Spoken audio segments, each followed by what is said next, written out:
Hello everyone, હું છું Himali Desai, fitness trainer. મિત્રો, મેનોપોઝ એક એવો સબ્જેક્ટ છે જેના વિશે ઘણાને ખબર હશે, ઘણાને ખબર નહીં હોય, થોડી ઘણી ખબર હશે, થોડી ઘણી ખબર નહીં હોય. તો આજે આ વસ્તુનું નિરાકરણ લાવી દઈએ, એક સરસ ક્લિયર ઇન્ફોર્મેશન તમને આપી દઈએ. અને એ માટે મારી સાથે છે ડોક્ટર કોમલ મોદી. તો doctor, you are a saviour today for many people. Sure Himali, thank you very much. તો જણાવો કે મેનોપોઝ શું છે સારી ભાષામાં. શ્યોર.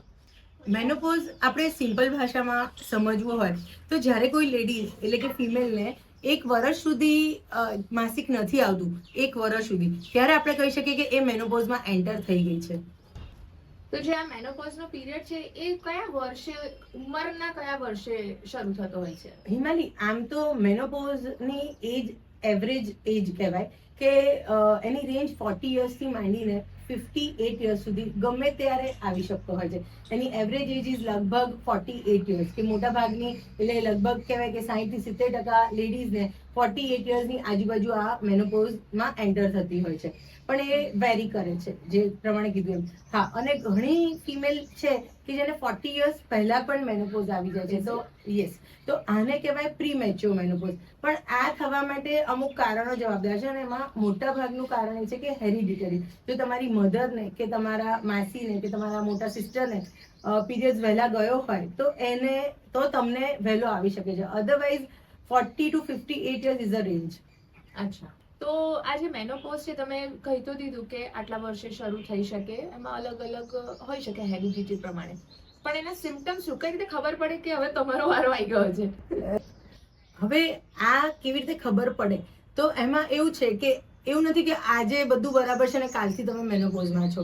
આ એક ટ્રાન્ઝિશન ફેઝ હોય છે જે લગભગ 2 વર્ષથી માંડીને 7 વર્ષનો હોઈ શકે. દરેક ફિમેલમાં અલગ અલગ, અમુકને 2 વર્ષની તકલીફો હોય, અમુકને 7 વર્ષની તકલીફ હોય. પણ આ જે ટ્રાન્ઝિશન ફેઝ છે એ જ મેઇન કલ્પ્રિટ છે, આપણને બધાને હેરાન કરે છે. જે જો આ સરસ રીતે પતી જાય તો સમજો તમે રાજા. બસ, તો આપણે આજે બધાને રાજા જ બનાવ્યા છે. તમે મને જણાવો કે રાજા બનવા માટે અને ફેસ કરવા માટે અમુક સિમ્પટમ્સ ને બધું બી હોય છે, તો એને કઈ રીતે ડીલ કરવાનું, પહેલા કંઈક કહો કે સિમ્પટમ્સ કયા કયા છે?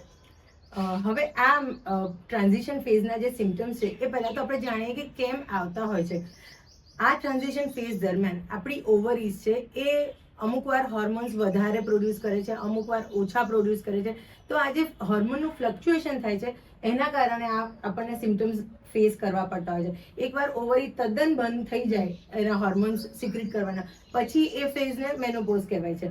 આ ટ્રાન્ઝિશન ફેઝના મેઇન સિમ્પટમ્સમાં સૌથી પહેલા આવશે તમારી જે પીરિયડની સાયકલ છે એનું ઇરેગ્યુલર થવું.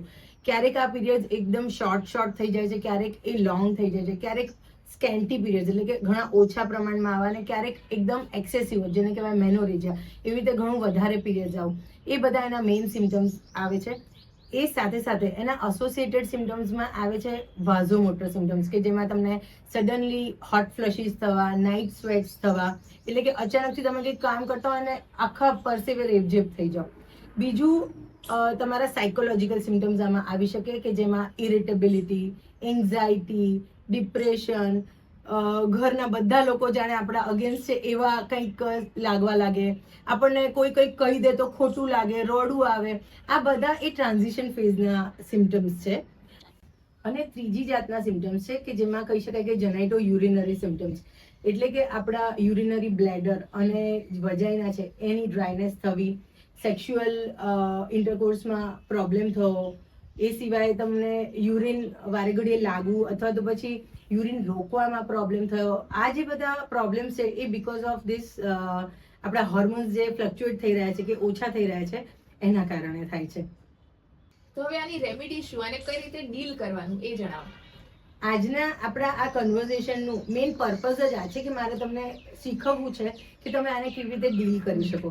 તો આને કેવી રીતે ડીલ કરવું એના માટે 3 વસ્તુઓ છે. એક વસ્તુ છે તમારા ફૂડ અને સપ્લિમેન્ટ, બીજી વસ્તુ છે તમારી એક્સરસાઇઝ, અને ત્રીજી વસ્તુ છે કે અમુક ટેસ્ટ કરાવવા. જો તમે આ 3 એરિયાને કેટર કરી લો પ્રોપરલી તો તમે રાજા. સાચી વાત છે.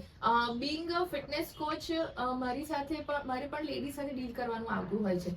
તો એ લોકો એમના પ્રોબ્લેમ્સ બી મને શેર કરે. તમે કહો એમાંથી ઘણી બધી વસ્તુઓ અત્યારે સાંભળીને મને એવું લાગે છે કે you can relate. Yes yes definitely. અને આઈ થિંક તમે જે રેમેડીઝ કીધી એ લોકોને યુઝફુલ થશે જ. ટેસ્ટ છે કે વર્કઆઉટ છે કે ડાયટ છે કે બીજી જે પણ હેલ્થ તમે કહી એમને યુઝફુલ થવાની જ.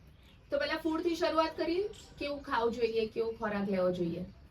આના પ્રેફરન્સમાં તમારે ફાઇટો ઇસ્ટ્રોજન રીચ ફૂડ લેવાના છે, એટલે કે પ્લાન્ટ બેઝ ઇસ્ટ્રોજન, જેમાં સોયાબીન એન્ડ એની પ્રોડક્ટ્સ આવી શકે, આદુ, જીરું, ઇલાયચી, સુરણ, આ બધા જ પ્લાન્ટ બેઝ ઇસ્ટ્રોજન સપ્લાય કરે છે આપણને.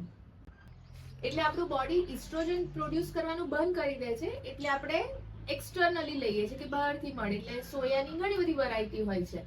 સોયાબીન ચંક્સ અવેલેબલ છે, સોયા મિલ્ક છે, સોયા ફ્લાવર છે, આ બધાને તમે તમારા ડેઈલી રૂટીન ડાયટમાં ઇન્ક્લુડ કરી શકો છો. અને એની કોઈ પર્ટિક્યુલર ક્વોન્ટિટી દરેક મીલમાં આવું કંઈક હોવું જોઈએ કે કોઈ એકાદ મીલમાં ચાલે? ના ના ના, તમે વીકલી ડિસાઈડ કરીને આને કન્ઝ્યુમ કરી શકો છો.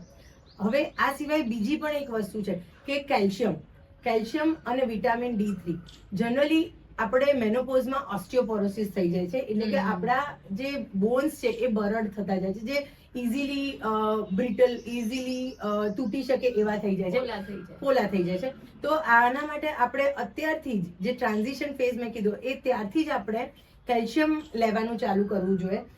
કેલ્શિયમ માટે તમે routine milk and milk products જેમ કે દહીં, પનીર, છાશ બધું જ ઇન્ક્લુડ કરી શકો છો. એ સિવાય કેલ્શિયમની ટેબ્લેટ્સ આવે છે, એ પણ તમે સપ્લિમેન્ટ તરીકે લઈ શકો. વિટામિન D3 ની કેપ્સ્યુલ્સ આવે છે, એ તમે સપ્લિમેન્ટ તરીકે લઈ શકો. તથા અમુક વિટામિન્સની કેપ્સ્યુલ્સ આવે છે. આટલી વસ્તુ લો એટલે તમારું એટલીસ્ટ ઘણું બધું પ્રોટેક્શન મળી જાય છે. Second remedy was exercise. તો એમાં શું કરીએ છીએ? એક્સરસાઇઝ માટે Himali, you are the right person. કે આમાં આપણે, તમને ખબર જ છે, આમાં આપણે મસલ ટ્રેનિંગ લેવાની છે. આપણે આપણા મસલ્સને સ્ટ્રોંગ કરવાના છે, કારણ કે ફાઇનલી તો મસલ્સ જ આપણા બોનને પ્રોટેક્શન આપશે, જેથી કરીને ઓલ્ડ એજમાં જે ફ્રેક્ચર્સ પડી જવાથી થતા હોય છે, તો એમાં આપણને ઘણું પ્રોટેક્શન આપે છે. તો મસલ ટ્રેનિંગની કઈ એક્સરસાઇઝ આમાં કરવાની? Weight lifting is the best exercise for the muscle. એટલે એ બોન્સની ડેન્સિટી બી વધારે છે, જે કહ્યું ને કે પોલા પડી જાય છે બોન્સ. તો જો વેઇટ લિફ્ટિંગ તમે વધારે કરો અથવા તો રેગ્યુલરલી કરો તો બોન્સની ડેન્સિટી બી વધે છે અને મસલ્સ બી ગેઇન થાય છે, જેના લીધે બોન્સ વધારે પ્રોટેક્ટેડ રહે અને છે. ઇવન જોઇન્ટ્સને પણ આમાં પ્રોટેક્શન મળે છે. એક્ઝેક્ટલી. આઈ કમ્પ્લીટલી અગ્રી કે વેઇટ ટ્રેનિંગ વિલ હેલ્પ. પણ એવું કહેવાય ને કે ઘણા બધાને એવું હોય કે ના, અમને વેઇટ ટ્રેનિંગ નહીં ફાવે. તો બીજું શું કરી શકીએ? એઝ અ ડોક્ટર તમે શું સજેસ્ટ કરો છો? આપણે વેઇટ ટ્રેનિંગ તો કરવી જ જોઈએ, જે આપણા માટે મસલ બિલ્ડઅપ કરે છે. પણ આ સિવાય એક્સરસાઇઝનો એક બીજો ઇમ્પોર્ટન્ટ હેતુ છે કે એક્સરસાઇઝ કરવાથી આપણામાં હેપી હોર્મોન્સ જનરેટ થાય છે, રાઈટ?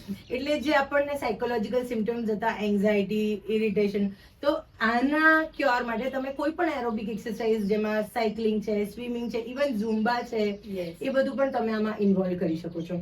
તો રેગ્યુલર વોક ને બધું હેલ્પ કરે ખરું? ઓબ્વિયસલી એ તો કરવાનું જ છે દરેકે, પણ આ specifically to deal with the transition phase. Right.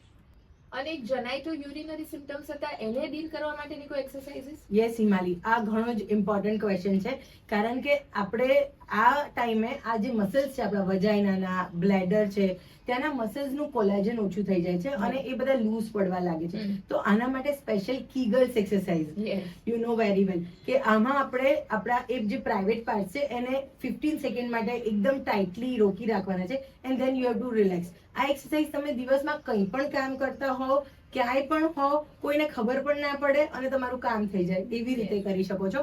એટલે આ સવાર, બપોર, સાંજ તમને જેટલો ટાઈમ મળે ત્યારે તમે આ એક્સરસાઇઝ જો કરો તો તમારા એ જગ્યાના મસલ્સ ઘણા ટાઈટ થાય છે અને આવનારી તકલીફોને તમે ઘણી સરસ રીતે ડીલ કરી શકો છો.